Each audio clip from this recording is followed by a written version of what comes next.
Hello, welcome back to Grooming Goats. For those that are new here, this is a routine activity that has to be done on the farm, but it stops for a few weeks, sometimes a few months. This year it was a few months. When we get into really deep winter where it would be absolutely miserable for our goats to be up on a stand, and it would be miserable for me to be standing out here. And then it kind of pauses during kidding season when mamas are heavily pregnant and when they have little babies that need them nursing much more frequently and also need mama for comfort and all that other stuff. So we are past that point now. We still have babies on the ground, of course, and they're all still here. None of them are fully weaned. But Persephone's kids are the oldest. They're going on about 7 weeks now. Is that right? That is not right. They're going on about 5 weeks now. I'm pushing it. They're going on about 5 weeks now. They've just had their first round of vaccinations, and they are certainly capable of hanging out in the stall with the rest of the babies and mamas without Persephone for a few minutes. And of course, the other issue is I have a show to bring these goats to in less than, well, it's actually 2 weeks exactly. We'll be leaving for it. And I haven't groomed anybody, so I need to not only get them first brushed out, which is what we're doing today, but then I need to get them washed twice before the show. So in order to do that, today I'm going to do a marathon grooming session and get my show goats brushed out for the first time in a few months. I think the last time I did grooming was in November of 2025. It's now April 26, so it's been far too long, but we had an absolutely miserable winter. I might have done some December grooming, don't quote me on that. But I know I didn't do January, February grooming, and then it was kids arriving February, March. So I know I haven't groomed in at least 4 months, and that is way too long. And it's spring, so they're starting to shed out. Which means that their cashmere, which is the undercoat that they have, some of them, not all of them have it, is shedding out from the winter, which is great. But if you don't brush it out while it's kind of loose and shedding, it can tangle in the hair and create mats and knots that you really don't want to deal with if you don't have to. It's much easier to get it while it's first shedding, and it comes right out, which is what I'm doing now, right? It just kind of comes out in clumps. It's not stuck to anything. She's obviously not in any pain, right? I'm not pulling knots.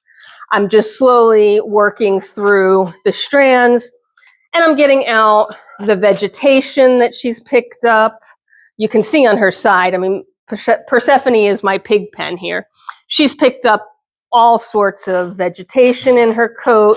She's got the vegetation stuck in the cashmere. She's got the cashmere starting to move its way down her coat toward the bottom.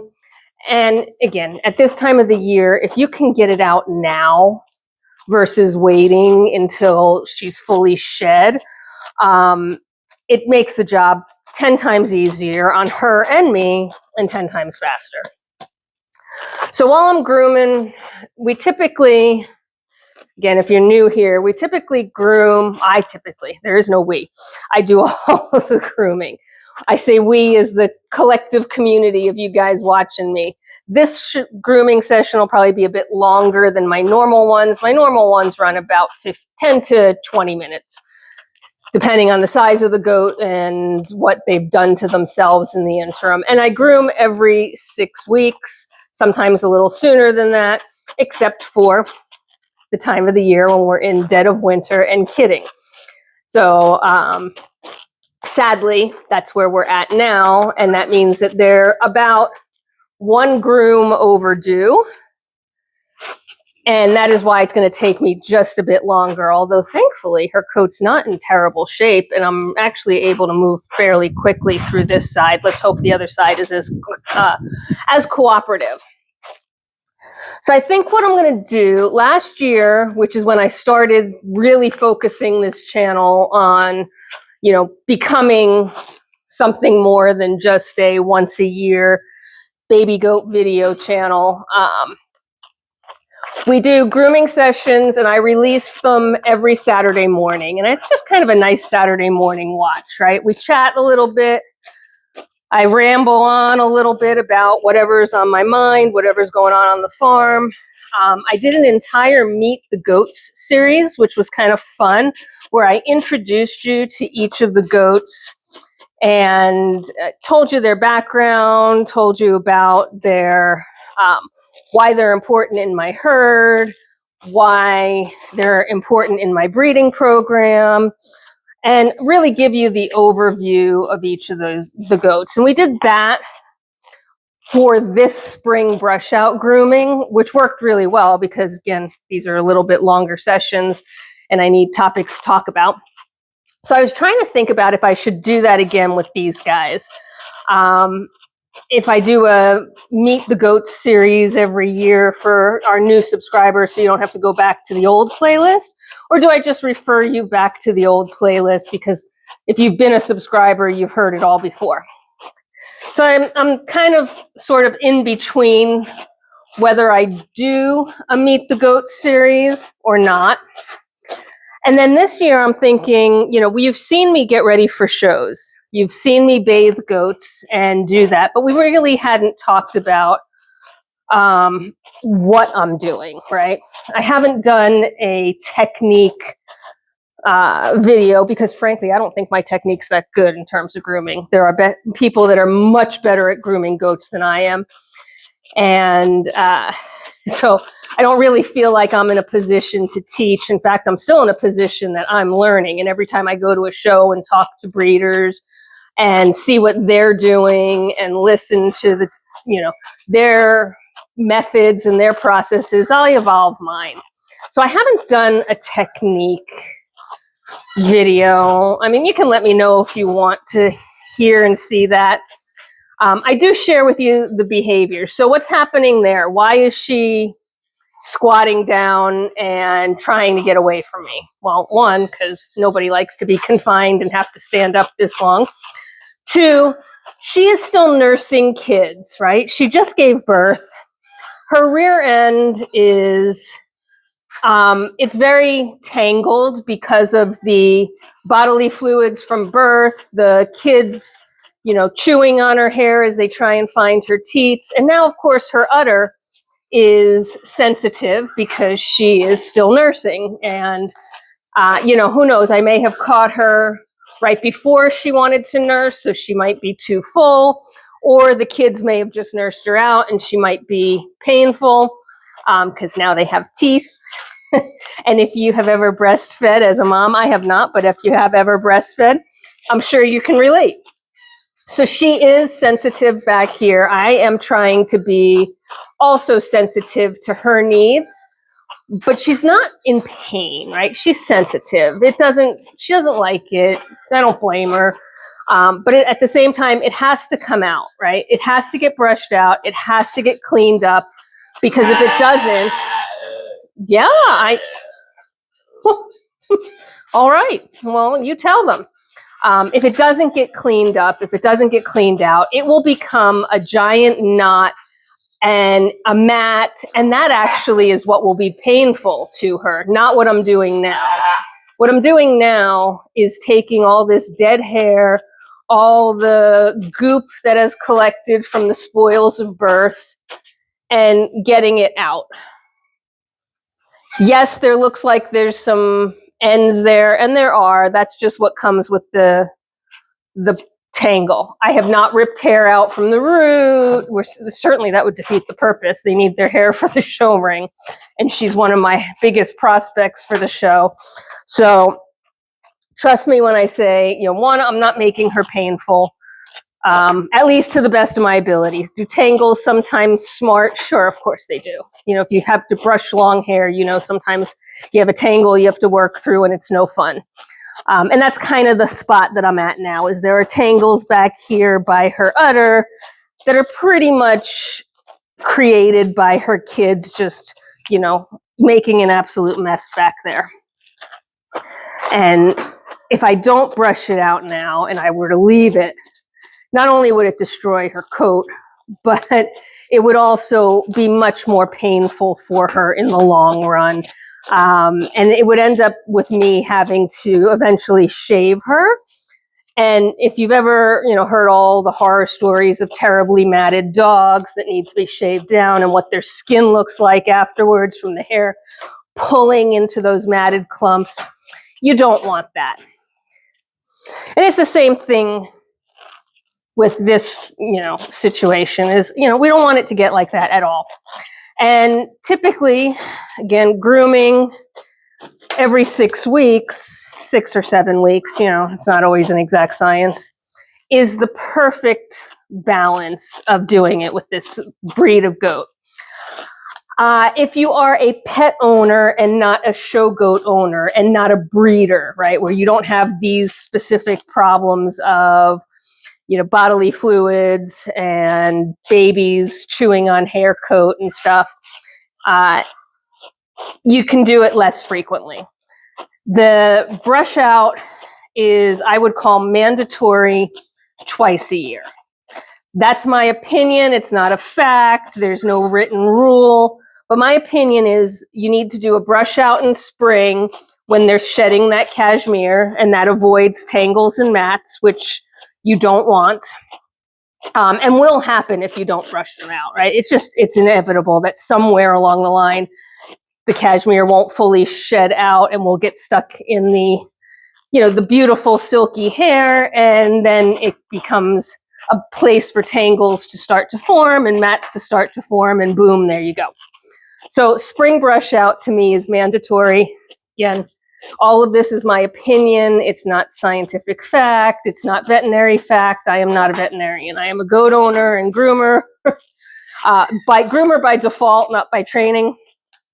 And this is what I have learned over the years. So spring, mandatory. And then pre-winter, right? End of fall, pre-winter. They're not shedding at that point, but if you have not brushed them all spring and summer after your spring brush out, you want to do a fall brush out into winter. Get all the vegetation that they've picked up from all their grazing and activity in the pasture out of their coat. Again, those are points of entry for tangles and mats.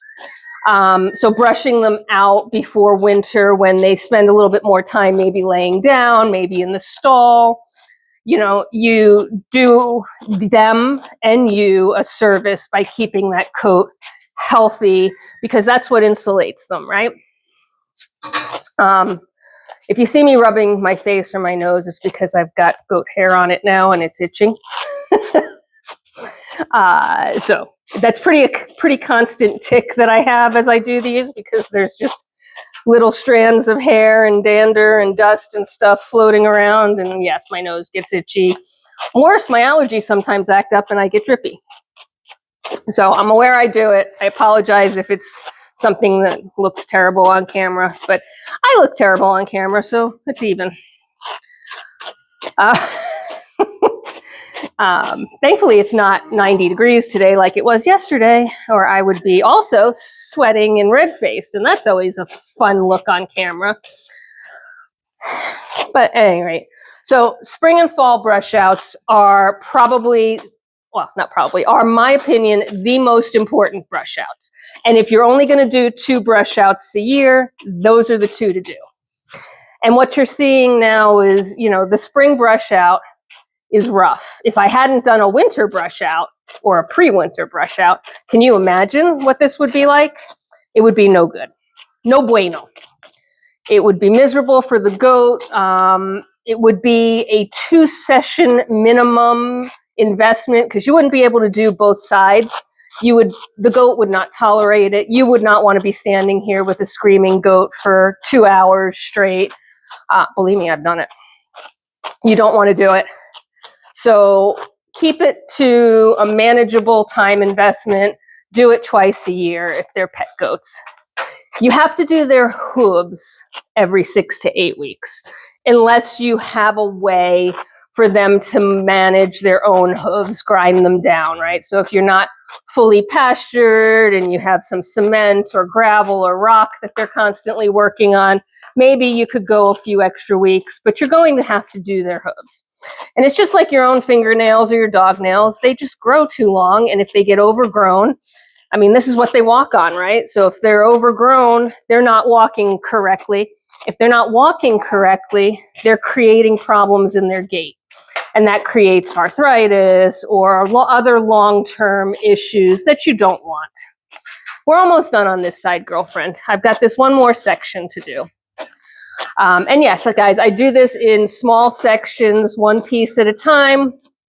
And I make sure that my brush stays clean, right? So that it's most effective with each stroke. I have a muck bucket at my feet. You guys that have been around know I tend to move it and make a nice big scraping sound for you. Yay. But I'm just putting the hair in there. And we don't give the hair to the birds. I used to. But nowadays that's considered not the right thing to do because the strands can get tangled around baby bird legs and baby bird wings, and it can actually be detrimental. So it's no longer recommended to donate hair to the birds. The birds will come in and will take what they want, and if they take it, it's theirs for the taking, right? But nowadays, we just compost it out. And that's fine. There's nothing wrong with that either. At least it's not being wasted. One day I'd love to be able to harvest it for fiber and turn it into yarn.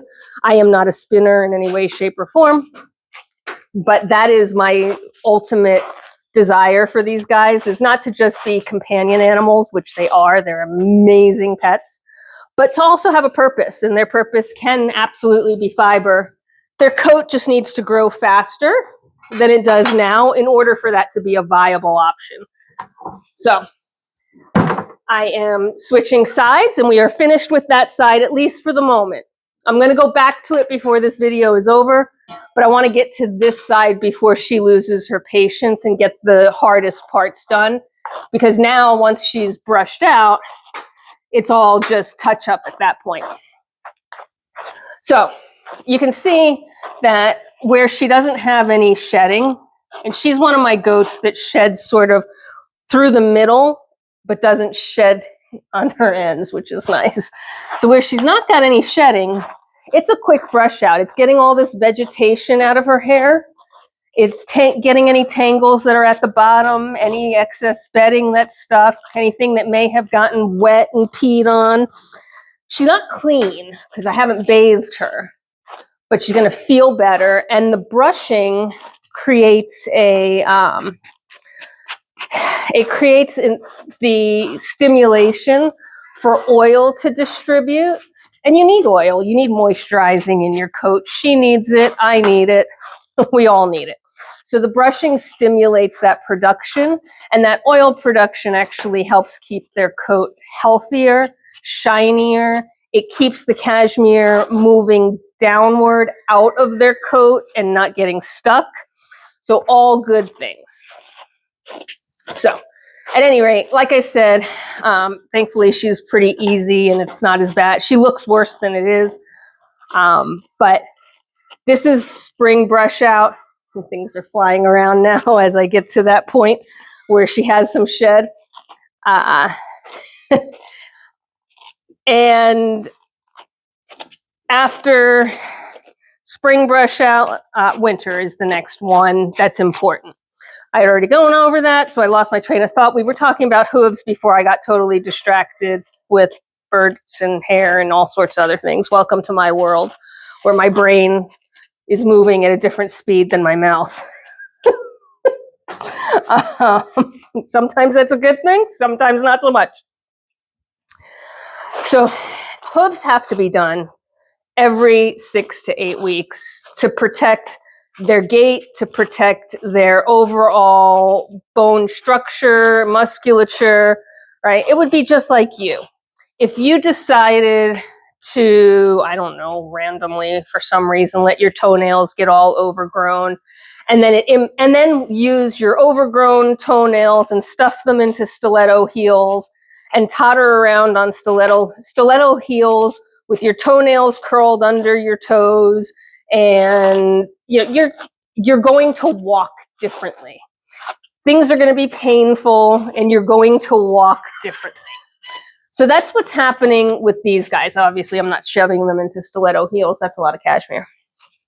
But I am, if you don't do their hooves on a regular basis, you're allowing those toenails to overgrow. They do fold over under themselves. The goats end up walking on that instead of on a nice flat hoof that keeps everything in natural position. They're walking on something that could be uneven.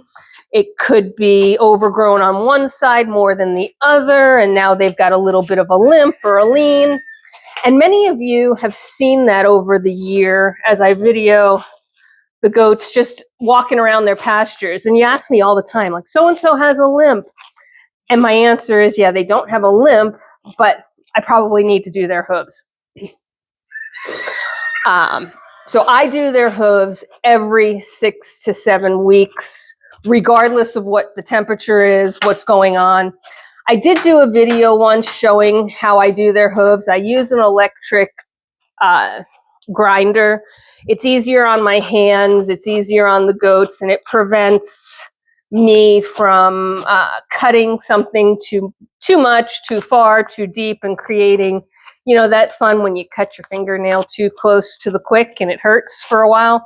The grinder prevents that. As it turns out, doing that on camera with the equipment that I have was less than pleasant from an audio experience, right? You could hear me talking over it. That was a bee. You could hear me talking over it, but it was like having a consistent, groan or drone behind you, that audio track. And it was good to do once. It's not necessary to do again. So I do that off camera before I start these grooming videos. This is the kind of tangle I'm talking about. This is not really a knot. It's the cashmere that's gotten kind of trapped with vegetation, actually bedding in this case. And now it's wrapped her hair around it and it's not going to escape. If we leave this alone, it's going to continue to wrap up and tangle until it starts pulling on that hair, and it will actually become a consistent, painful place on her body. So what I do is I'm just gently working with this slicker brush. I love this slicker brush.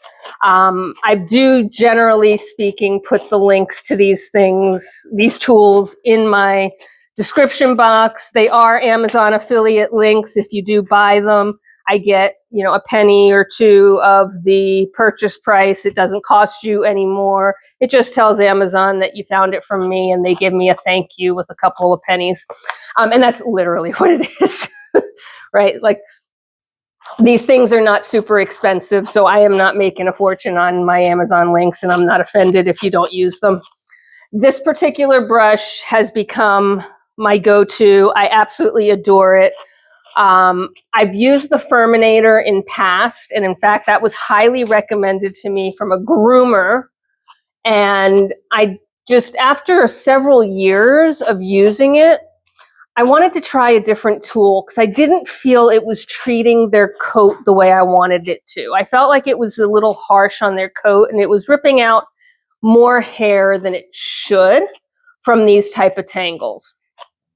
So I started to look for new tools. And of course, I invested in the really expensive professional grooming tools. In fact, they are still sitting in my grooming kit. A Chris Christopherson, and I don't remember, Arterio. So these are like the, I don't know, $70, $80 brushes. And after a couple of uses, I have discovered that I really don't think they work. Now, they're meant for dogs, and I'm sure they do wonderful on the specific breeds that, the groomers are all using them for. But lesson learned, I can't go to professional grooming sites to figure out what the best tool is for my goats. I won't throw them away. I do use them from time to time. They serve their purpose, but they're not really my go-to. My go-to has become, interestingly enough, this, and I have two sizes of it, which you can see by the shape of it. The little size gets much more use than the big size. I don't find that the big size was the smart investment either. This is a much less expensive brush, by the way. It's still not cheap in the scheme of things, but it's not an $80 brush, which was a ridiculous thing for me to purchase. But what I find is it allows me to do exactly what I've been doing while I'm talking, which is just kind of tease out the hair from the tangle, slowly, gently, and then it's gone. I'm not pulling, I'm not ripping, I'm not tearing the hair.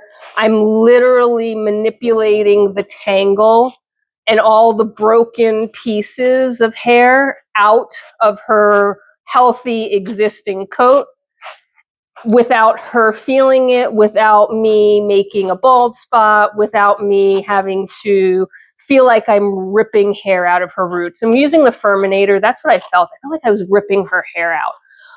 Not just her, all of them. So this is the We Love Doodles brush. I guess it was designed originally for Doodles, you know, the mixed breed dogs that everybody loves. And I gave it a try for no other reason than it seemed to have the same principles as all the other brushes, but it had a few more design features that I liked in terms of the handle shape, the size of the head. I thought the large size would be helpful. It turns out I was wrong. I really don't like working with that large size head. I think it takes too big a chunk, and you start to accidentally rip hair instead of being able to be focused in a specific section. So I really only use this small one. But you have to try them and learn, right? Lessons learned. And I don't throw anything away until it's absolutely garbage, because I'm not into over consuming if I don't have to be. So the We Love Doodles brush is my go-to slicker brush. It holds up. So this is my third one since I switched to this brush. It holds up, I find, through all of the grooming that I do of all of the goats for about a year. And that's a lot of grooming, right? So we're talking about, let's call it on average 12 goats. I think right now I have 11 in my herd. Last year I had 15. I sold off a few. So, you know, it lasts a good long time. I'm doing grooming of each goat every 6 weeks. I usually do 2 goats a week, every week through most of the year, except for the times that I don't. So it holds up. The bristles hold their shape. They don't get all bent out of shape. Furminators, I found the bristles would bend out of shape, and I would actually have to like bend them back. And I was going through them much more often. I was using up a Furminator in 3 to 6 months versus a full year that I get out of the We Love Doodle brushes. So this is my go-to. It's an opinion. It's not a fact. It's not it's not signed off by anybody except me. I don't even know if anybody else would use them except me. It's just the tool that I found that works for me and my herd. Other tools that I use a soft pin brush like you would use in your hair. It does have bristles on the back because I can never find one without, but the bristles are useless. This is a rake. I use the rake with their undercoat as they're shedding out, and it's only really at this time of the year. And look at how much, I've already brushed her, right?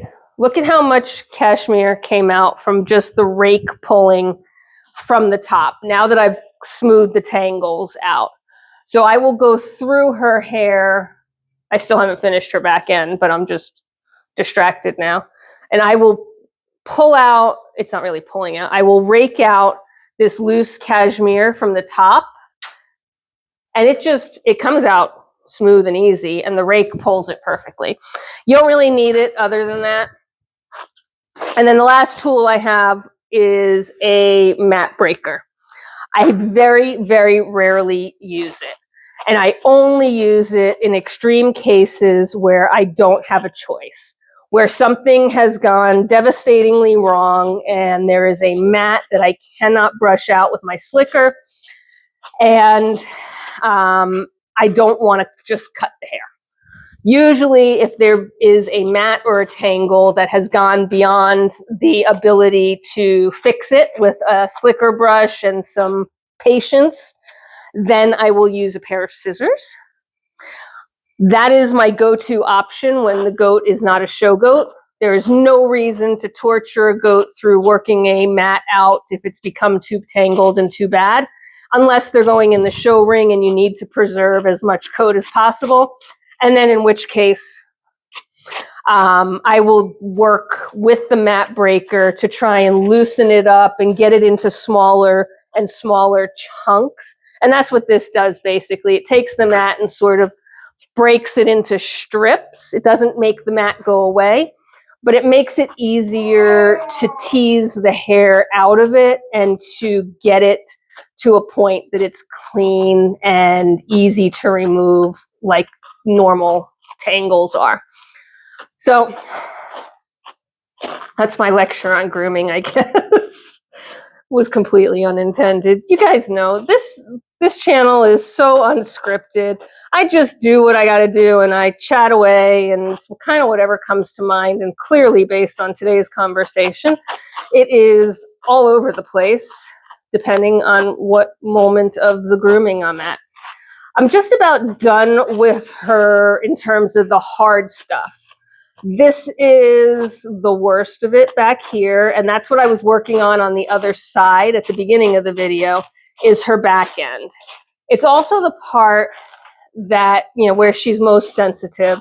So again, I'm working in little tiny pieces here. We're not pulling on her hair. Yes, hair is coming out, but it's hair that's already out of her body. It's not attached to her body anymore other than being tangled in other hair.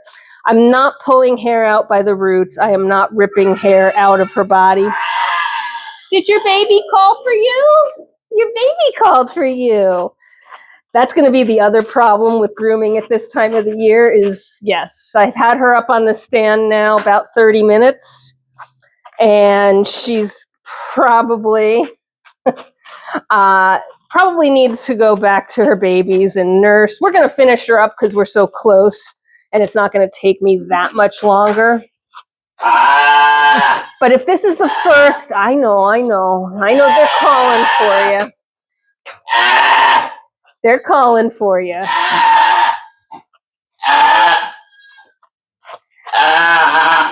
So this is not a distress call from Persephone, and her babies are not distressed. This is where are you? How do I get to you? And she's going to start to get more and more mad at me the longer I keep her up here. And she'll continue to call for her babies because they're calling for her. But we're going to finish her up because I've just got this chunk back here. And it's a pretty bad chunk, but it's not unexpected after giving birth. And it's coming out fairly quickly and easily, thankfully. Otherwise, I would have to put her back in and pull her out again. And that's harder on her, harder on me than just finishing her up. See, now her babies have stopped calling, so she should quiet down a bit. They don't really desperately need her, right? They're not starving, they're not cold, they're not getting hurt. They have a whole herd to protect them. They just kind of realized after this much time that, gee, mom is not around. Where is she? And she's answering them.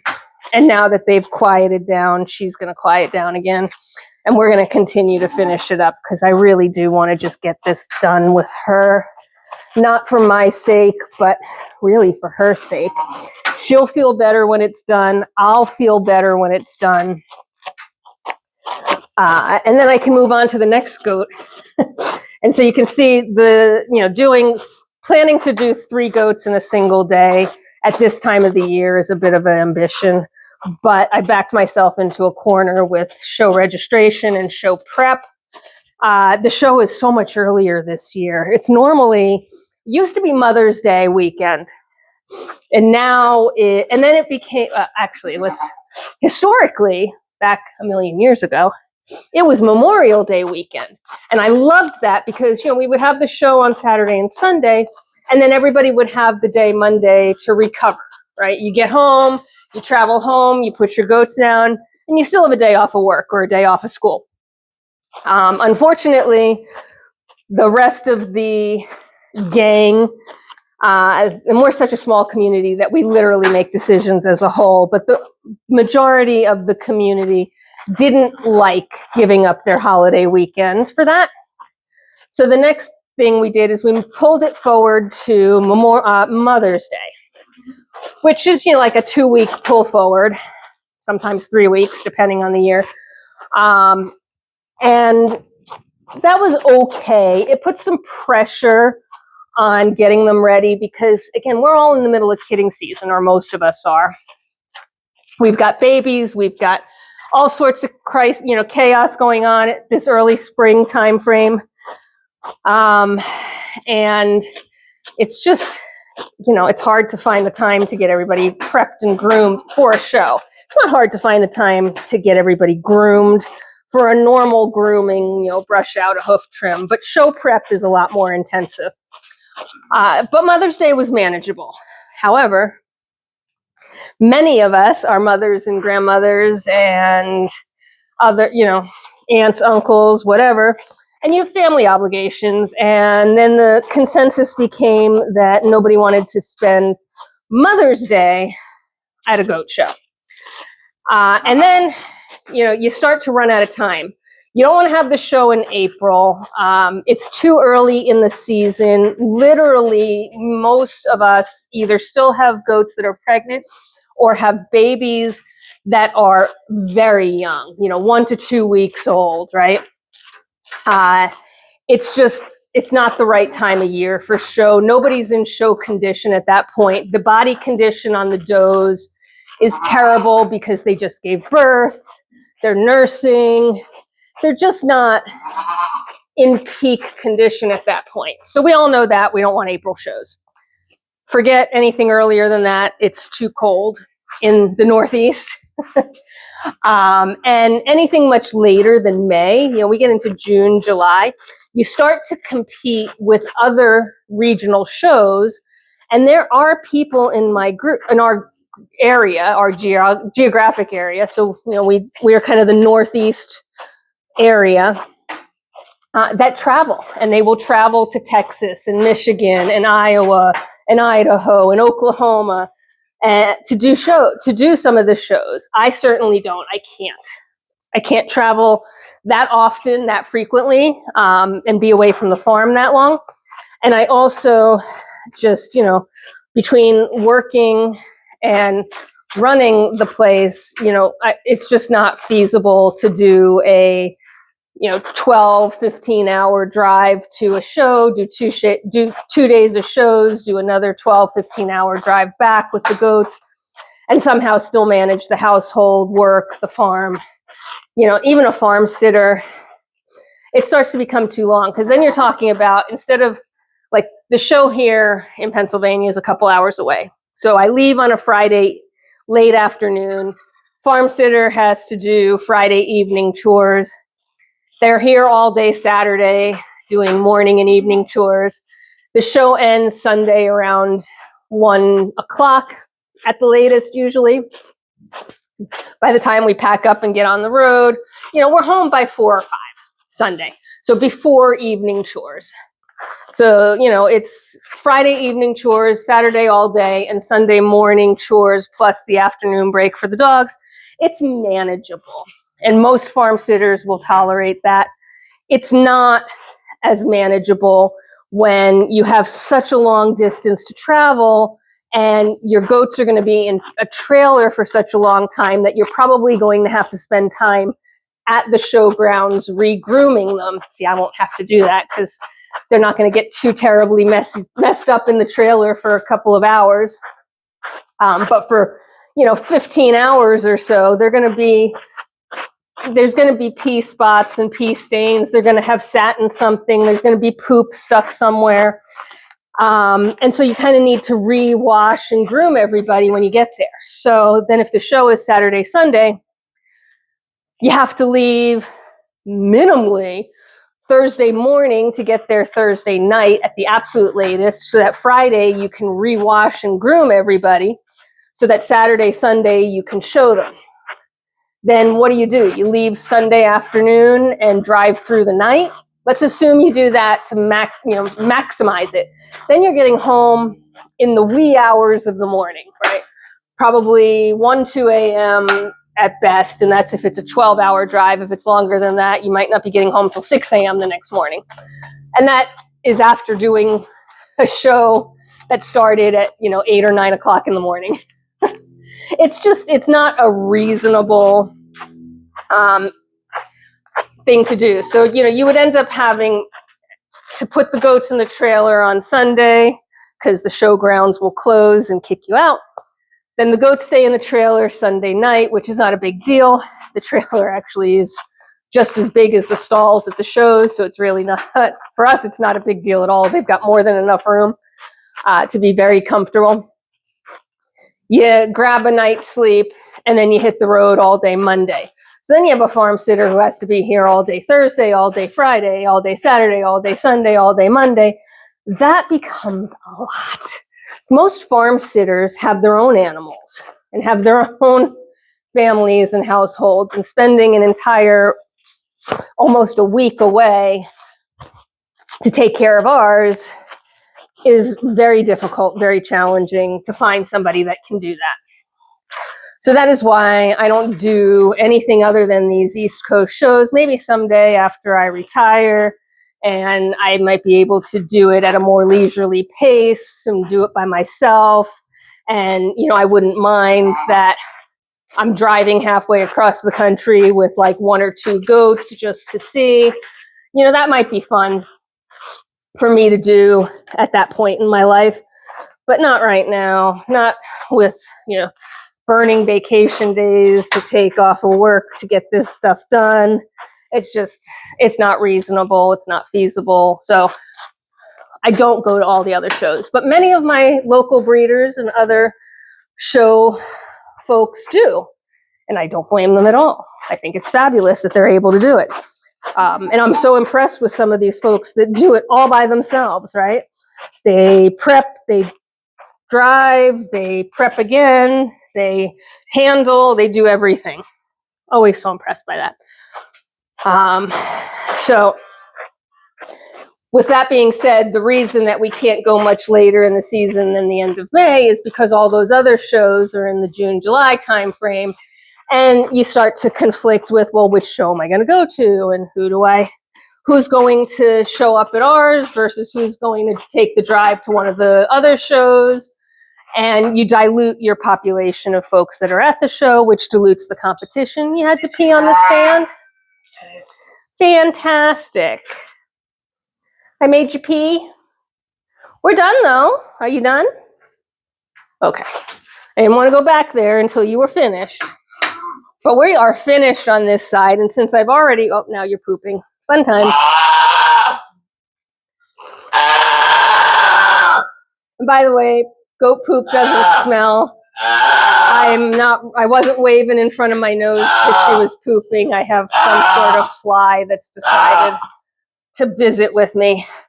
So, since I've already raked out this side, and we don't have to do it again, the nice thing about the rake, too, is it finds anything that I may have missed. Like right here, there's something that is stuck that The other brush didn't catch. Nice. This is the last step, and it's a little conditioning spray. Conditioning slash detangling. By using this during every groom, and I'm using it heavy right now because it's the first groom of the season and she's going to get a bath. If she wasn't going to get a bath next week, then I wouldn't be using it so heavily because you don't want to weigh them down, weigh their coat down, right? But right now what I want is I want this to be pretty well saturated because I want all the rest of that cashmere to continue to move its way out of her coat. And this helps keep that coat kind of slicked up and ready to go for all that to move. Now the last thing I'm going to do is rake out her other side, spray her down, and then I'm going to give her back to her babies and pull out a different goat and do this whole thing again. So I'm not, you're going to see these videos once a week because they are longer videos. They're a bit rambly. That way, if you want to skip them, you know when you're going to have something that you don't need to watch. So Saturday mornings are grooming mornings, and that should be what happens from here on in unless I run into a problem. And I will tell you that beforehand. So I appreciate you guys all hanging in here with me for this relatively long session. They do get shorter after these first sessions. So if you didn't enjoy this, come back in, I don't know, end of May. And the grooming sessions will only be 10-15 minutes because they're really quite easy once they're all groomed out and washed for the season. All right. So I do really appreciate you being here for this and being a part of my community. If you are here and you're still here, hit that subscribe button for me, please. Hit the like, hit the share button. None of that costs you anything other than a little pressure on your finger to push the button. And it really helps out the farm by getting the word out. It actually tells YouTube to please share, please encourage others to take a look at our videos. And every view counts toward whether or not YouTube ever decides to allow us to have a few pennies that they make from the advertisements on our videos. So until next time, there's work to be done. Bye for now.